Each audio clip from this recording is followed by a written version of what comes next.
Hello बच्चों, कैसे हो आप। आज हम शुरू करने जा रहे हैं अपना वेक्टर सीरीज का लेक्चर नंबर 2 और उसमें हम सीखेंगे कि वेक्टर एडिशन क्या होता है, एडिशन, सब्ट्रैक्शन और एंगल ऑफ वेक्टर।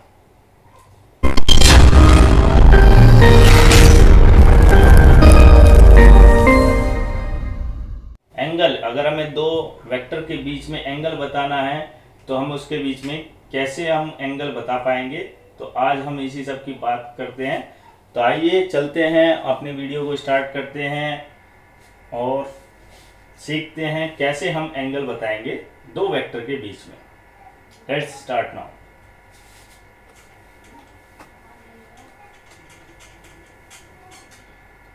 तो सबसे पहले एंगल बिटवीन टू वेक्टर अगर हमें बताना है, एंगल बिटवीन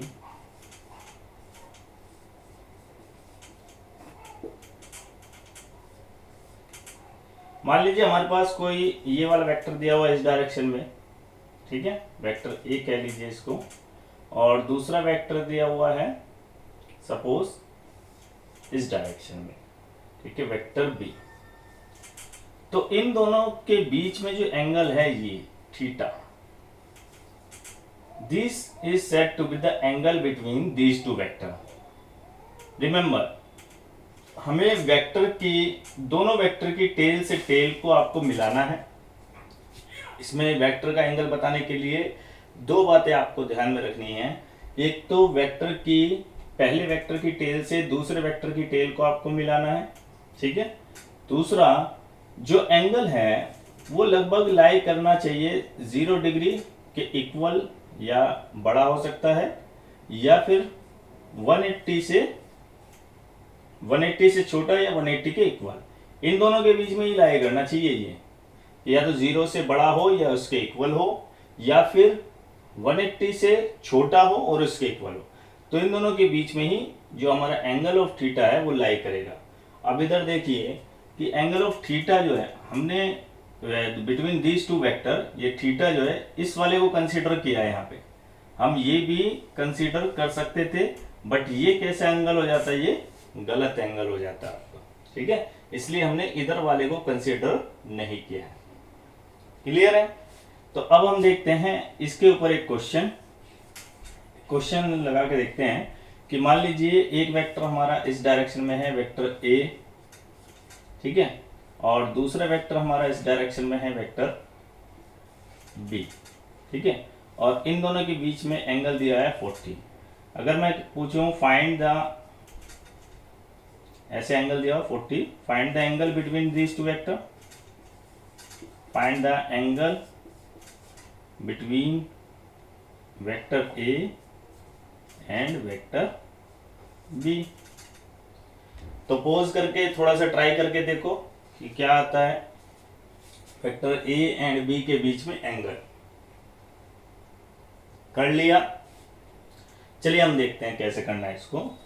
देखिए, मैंने बताया था आपको कि वेक्टर को बनाने के लिए, वेक्टर के बीच में एंगल बनाने के लिए सबसे पहले एक काम कीजिए, इसकी टेल को टेल के साथ या हेड को हेड के साथ जोड़ने की कोशिश होती है।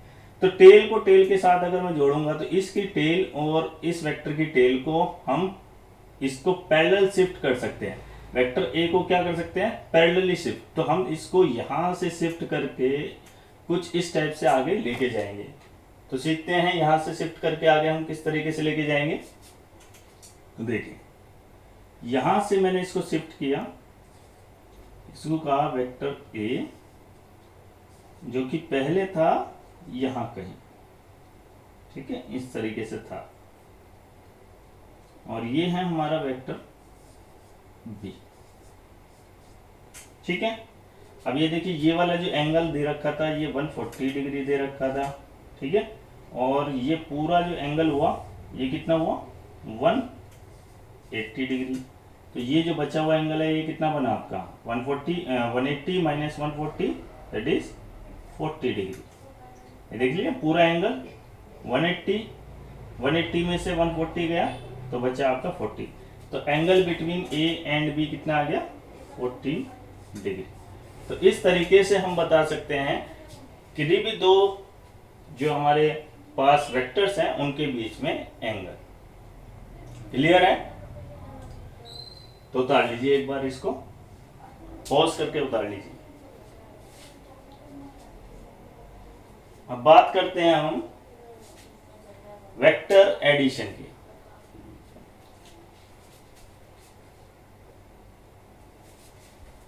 वेक्टर एडिशन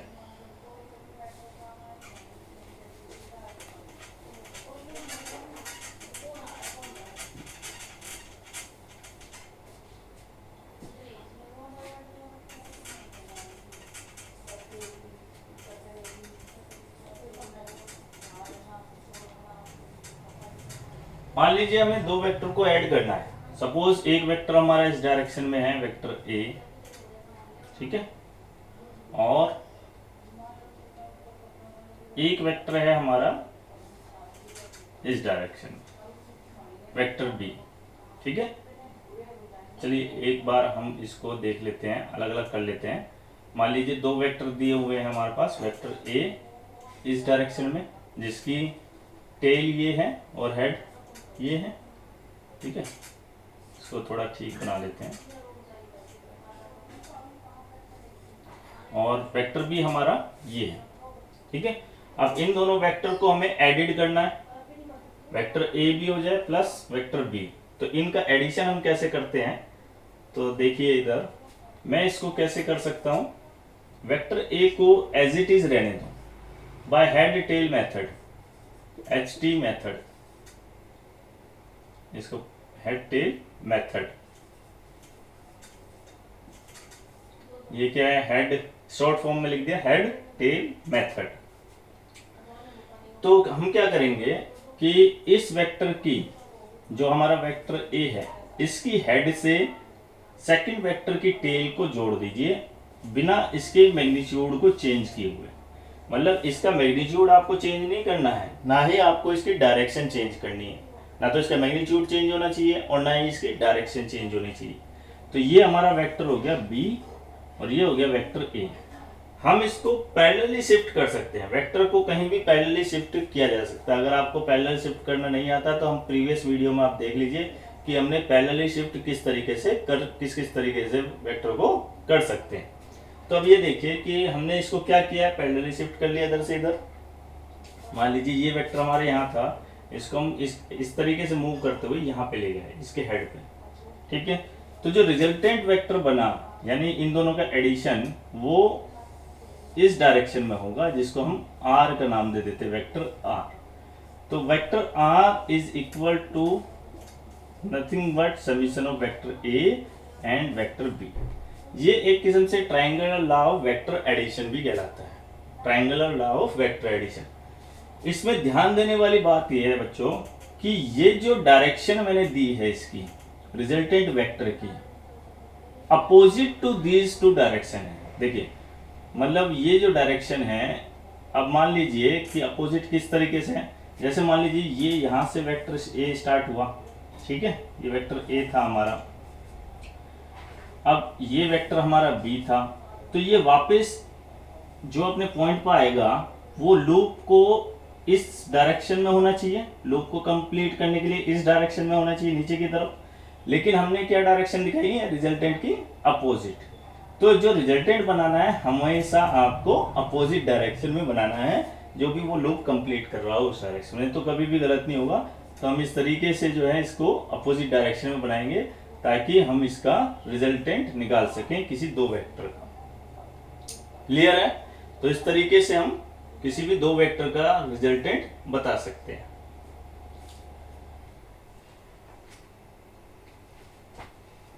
ठीक है। अगर मान लीजिए हेड टेल मेथड से ये आपका फर्स्ट वेक्टर हो गया, ये आपका सेकंड वेक्टर या कह लीजिए लास्ट वेक्टर। तो फर्स्ट वेक्टर की टेल से लास्ट वेक्टर के हेड को हमने जोड़ दिया और इसकी डायरेक्शन कैसे दिखाई है? Opposite of these two vector. ठीक है, फर्स्ट वेक्टर की टेल से लास्ट वेक्टर की हेड को हमने जोड़ दिया। इसी तरीके से मान लीजिए एक एग्जांपल ले लेते हैं। अगर मैं पूछा आपको इस इन वेक्टर का सम क्या होगा, ये दे दिया, एक वेक्टर ए दे दिया, एक वेक्टर बी दे दिया, ठीक है, और एक वेक्टर आपको सी दे दिया कुछ इस टाइप से, तो बताइए इनका रिजल्टेंट क्या होगा। इनका रिजल्टेंट होगा पहले वेक्टर की टेल से लास्ट वाले वेक्टर के हेड को मिला दीजिए, ये इनका रिजल्टेंट होगा। और डायरेक्शन देखिए, डायरेक्शन ये लूप इस तरीके से आने की कोशिश कर रहा है, तो डायरेक्शन इसकी क्या होगी, अपोजिट, इस डायरेक्शन में। तो रिजल्टेंट वेक्टर की जो डायरेक्शन, जो एरो हेड दिखाना है हमें, वो इस डायरेक्शन की ओर दिखाना है। क्लियर है? तो अब हम समझते हैं parallelogram law of vector. Note कर लीजिए इन्हें। जो वेक्टर एडिशन के मेथड हैं वो कौन कौन से हो सकते हैं आपके, हेड टेल मेथड जो आपने अभी सीखा, ट्राइंगुलर लॉ ऑफ मेथड जो कि हेड टेल मेथड ही है, जिसमें हम ये ट्राइंगल निकाल देते हैं। इसके बाद आता है आपका पैरेललोग्राम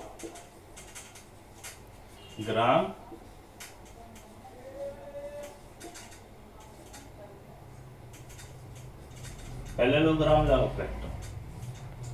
ये लॉ ऑफ वेक्टर में पैरेललोग्राम के थ्रू हम वेक्टर एडिशन कैसे करते हैं,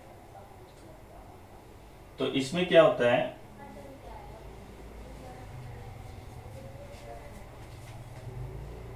हाँ ठीक आ रहा है, थोड़ा सा इसमें ये गड़बड़ दिखाई दे रहा है। मैं वीडियो चेक कर रहा था मेरी कि सही भी बन रही है या नहीं। यहाँ पे वेक्टर,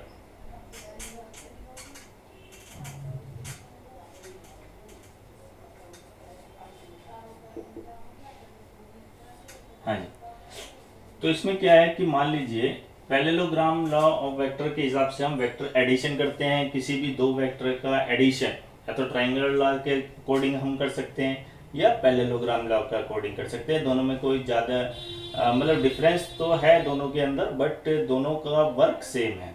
दोनों वेक्टर एडिशन के लिए, वेक्टर सब्ट्रैक्शन के लिए दोनों ही चीज़ें काम में आती हैं। तो ये देखिए हम कैसे करते हैं वेक्टर एडिशन थ्रू पैरेललोग्राम। तो यहाँ देखिए ये वेक्टर हमारा कुछ इस डायरेक्शन में है, ठीक है, और दूसरा वेक्टर हमारा इस डायरेक्शन में है, वेक्टर ए, और ये है वेक्टर बी। हमने क्या किया, इसको थोड़ा सा और ठीक बना लेते हैं। इसको पैरेलली ले गए, वेक्टर को पैरेलली शिफ्ट कर दी, यहां से हम पैरेलल लेके गए और हमने इसको यहां पर शिफ्ट कर दिया। यानी वेक्टर ए का हमने कोई मैग्नीट्यूड इसमें चेंज नहीं किया, ना ही इसकी डायरेक्शन में चेंज किया, सिर्फ हमने इसको क्या किया, पैरेलली शिफ्ट कर दिया, यहां से उठा करके यहां रख दिया। ऐसा क्यों कर रहे हैं हम, क्योंकि हम कोशिश कर रहे हैं कि हमारा एक पैरेललोग्राम तैयार हो जाए। इसी तरीके से वेक्टर बी को हमने यहां से उठा करके विदाउट चेंज इन डायरेक्शन यहां पे रख दिया। ये है हमारा वेक्टर बी।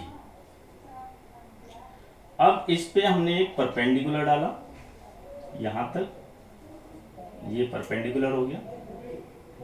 थोड़ा सा इसको बड़ा कर लेता हूं मैं, ठीक है, यहां परपेंडिकुलर डाल दिया।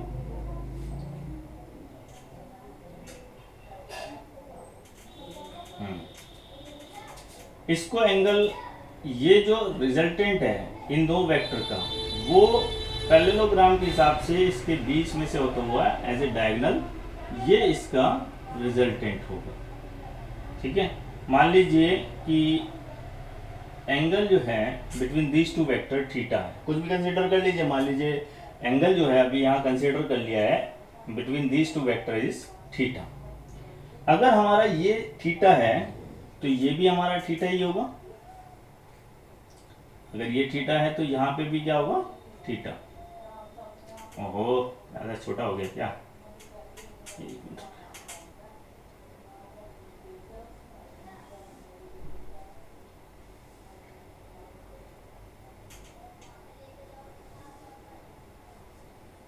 ये भी थीटा ही होगा। ठीक है। तो हम इस पोर्ट मान लीजिए इसको नेमिंग कर देते हैं O A B C और D, ठीक है, इनकी हमने नेमिंग कर दी।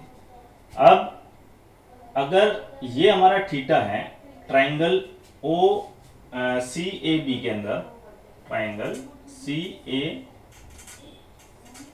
बी में, if this angle is theta then A B equal to क्या आ जाएगा, A B is equal to B cos theta,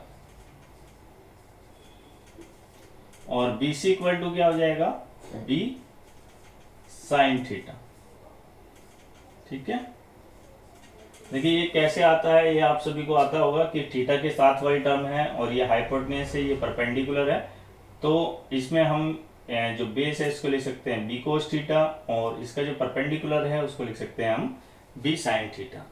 अगर जिन बच्चों को नहीं आता है तो एक बार देख लीजिए। ट्राइंगल हमारे पास है मान लीजिए सी ए बी, ठीक है, सी ए बी के अंदर अगर हमें फाइंड आउट करना है ए बी, तो हम लिखेंगे A B by B is equal to क्या बना, ये बेस हो गया, ये हाइपोटेन्यूज हो गया, दैट इज कोस थीटा, तो ए बी क्या बना, बी कोस ऑफ थीटा। देखिए यही आया है बी कोस थीटा। इसी तरीके से अगर हमें इसको पता लगाना है सी बी, तो मैं क्या लिखूंगा, C B over vector B, ठीक है, C B over vector B, vector B क्या है हमारा, सी ए क्या है हमारा, vector B, is equal to किसके बनेगा हमारा, साइन ऑफ थीटा के, यहाँ वेक्टर लगाना भूलना, तो सी बी इक्वल टू क्या हो गया, B vector sine of theta. C B is perpendicular और बी वेक्टर इज हाइपोटेन्यूज, तो perpendicular over hypotenuse is sine theta. इसी तरीके से यहाँ क्या है, बेस ओवर हाइपोटेन्यूज, ये क्या है हमारा, base over hypotenuse is equal to cos theta. तो यहां से हम बता सकते हैं ये इस तरीके से आएगा। ठीक है, तो हमने ये बना लिया। अब हमें निकालना है आर हमारा कितना है, तो ट्राइंगल ले लेते हैं, फ्रॉम ट्राइंगल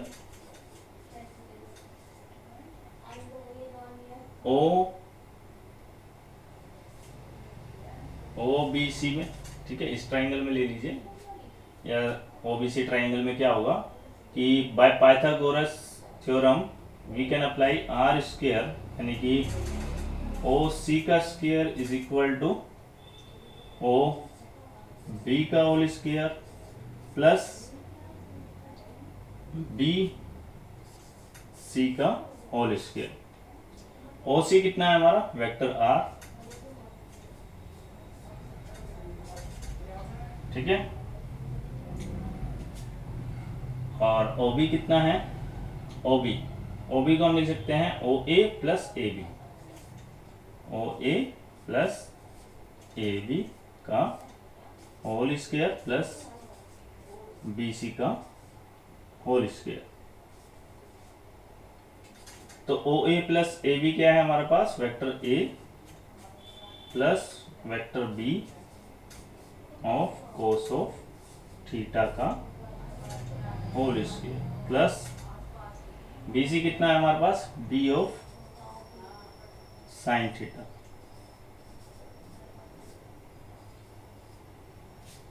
का होल स्क्वायर, ठीक है। तो यहां से हम रिजल्टेंट अपना फाइंड आउट कर लेंगे कि रिजल्टेंट वेक्टर हमारा कितना है।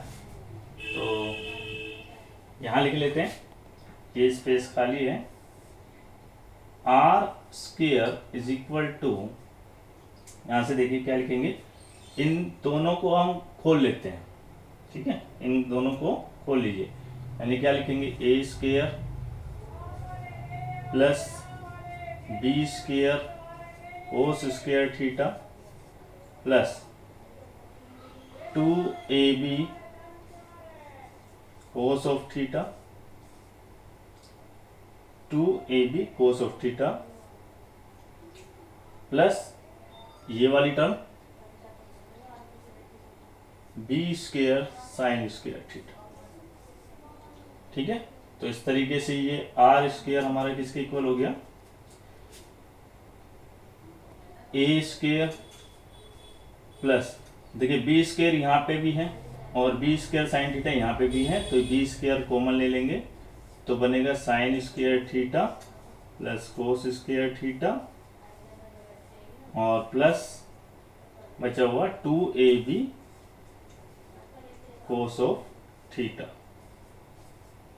तो यहां से आर स्क्वायर क्या बना हमारे पास, ए स्क्वायर वेक्टर लगा लेना सब पे plus B square sine square theta cos square theta 1 हो जाएगा plus 2ab cos of theta. तो यहां से आर हम क्या लिख सकते हैं, R is equal to under the root of A square plus B square plus 2ab cos of theta. तो ये हमारा जो होगा फाइनल रिजल्टेंट हो जाएगा। तो इस रिजल्टेंट को हम एक बार नोट कर लेते हैं, एक बार नोट कर लीजिए रिजल्टेंट।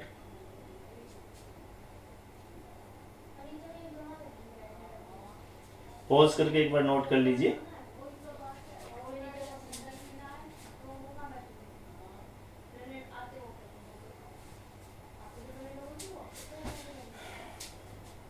तो देखिए एक बार हम इसको रिजल्टेंट को फिर दोबारा लिख लेते हैं।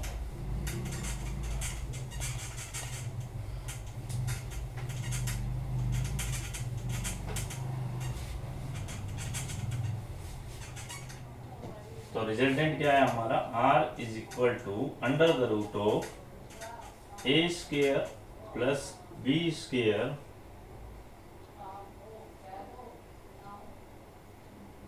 प्लस 2ab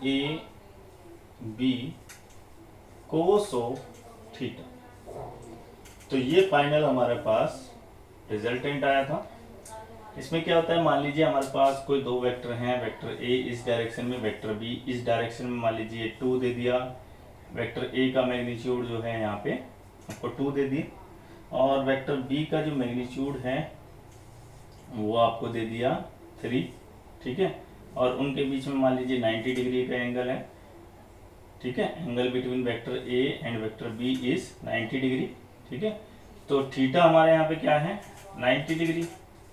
तो रिजल्टेंट वेक्टर यानी कि जो रिजल्ट निकलेगा रिजल्टेंट वेक्टर वो क्या होगा इन दोनों का, r इज इक्वल टू वो होगा आपका A square under the root of A square यानी 2 to the 4 plus B square यानी 3 3 9 प्लस 2ab कोस थीटा 0 हो जाएगा, तो ये 0 हो गया। थीटा 90 डिग्री है तो ये 0 हो जाएगा। तो अंडर द रूट ऑफ 13, तो ये इनका रिजल्टेंट किसी भी दो वेक्टर के बीच में हम निकाल सकते हैं। अगर हमारे पास रिजल्टेंट का ये फार्मूला पता है, थीटा पता है, ये सारी चीजें पता है तो हम निकाल सकते हैं इजीली, ठीक है। और अगर नहीं पता है तो कुछ ना कुछ उसने कंडीशन दी होगी क्वेश्चन में, तब हम उन कंडीशन को फॉलो करते हुए रिजल्टेंट निकाल सकते हैं। नोट कर लीजिए इसे।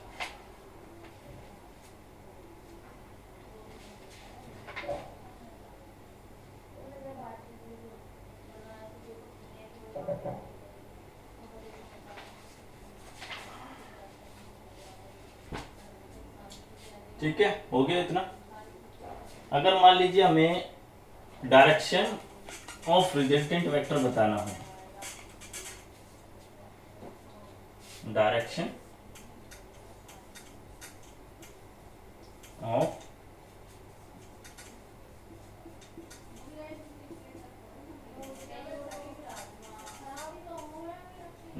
ऑफ रिजल्टेंट वेक्टर अगर आपको बतानी है तो क्या था, ये देख लीजिए।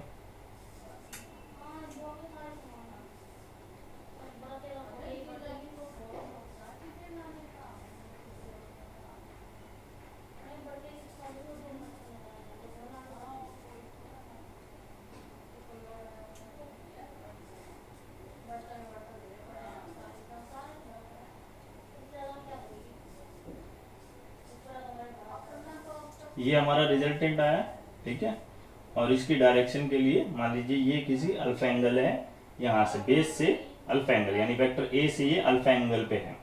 ये अल्फा एंगल बताना है, तो अल्फा एंगल क्या होगा हमारा, अल्फा एंगल हो जाएगा, मान लीजिए इनका नाम नेमिंग क्या की थी हमने, ओ ए बी सी, ठीक है, डी, कुछ भी नेमिंग दे सकते हैं, उसमें तो कोई दिक्कत नहीं। अगर हमें अल्फा एंगल बताना है तो क्या होगा, यहाँ से tan अल्फा हम क्या लिख सकते हैं, tan of alpha is equal to this one B C over O B, tan alpha perpendicular over base.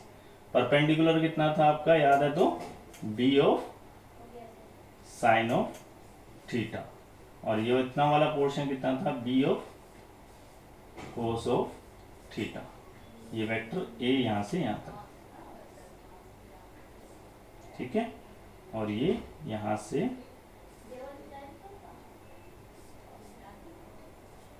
छी,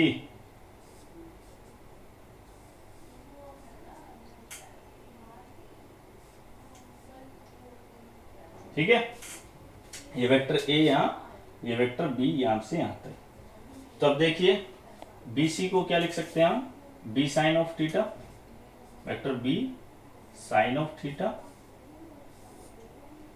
और ओ बी को क्या लिख सकते हैं हम, पूरा A vector plus B vector cos of theta, that is tan of alpha. अगर हमें रिजल्टेंट वेक्टर की डायरेक्शन बतानी हो तो हम यहां से इस तरीके से यूज करके बता सकते हैं। क्लियर हो गया, नोट कर लीजिए।